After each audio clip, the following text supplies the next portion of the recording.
அப்போ முருகர் விநாயகர் பார்த்தாரு, இந்த ஆகமம் இருக்கிறதுனால அம்மாவுக்கு அப்பாவுக்கு இடையில சண்டை வருது, கடல்ல வீசிடலான்னு கையில அள்ளிட்டார்.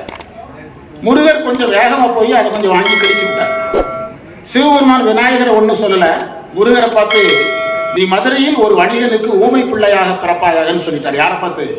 முருகரை பார்த்து. நந்தி தேவரை கூப்பிட்டார்.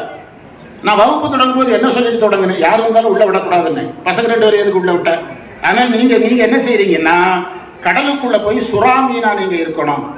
என் பிள்ளைகள் வீசின ஆகமத்தை எங்க வச்சுக்க, வைத்துக்குள் வைத்துக்கன்னார்.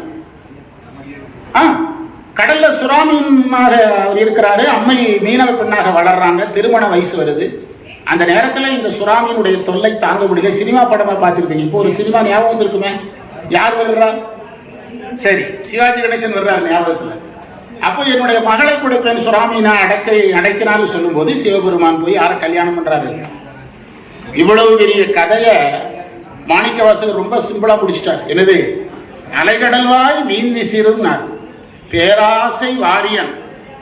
இந்த பேராசை வாரியன் என்ன தெரியுமா? அதாவது நம்ம மேல அவனுக்கு இருக்கிற அருள், வாரினா கடல், கடல் அளவுக்கு இருக்கிறான். பேராசை வாரியன். ஒரு அம்மா கிட்ட அவங்க பையன் 10th படிக்கிற அவங்க பையன் எவ்வளவு மார்க் எடுக்கணும்னா அந்த அம்மா 500க்கு 500 தான் சொல்லலாம். அப்படிதானே சொல்லும். அதே சிவபெருமானுக்கு நம்ம மேல ஒரு பேராசை. என்னது? எல்லா உயிர்களும் எங்க வரணும்? மோட்சத்துக்கு வரணும். பேராசை வாரியனை பாடுதுங்கான் அம்மாயினார், அம்மானாயினார். 3வது மந்திரம். அந்த ஒரே கான்செப்ட் தான் மாணிக்கவாசகர் சொல்லிட்டு இருப்பாரு. எல்லாரும் தேடினாங்க, கண்டுபிடிக்கல. எனக்கு எளிமையாக வந்தார். இந்திர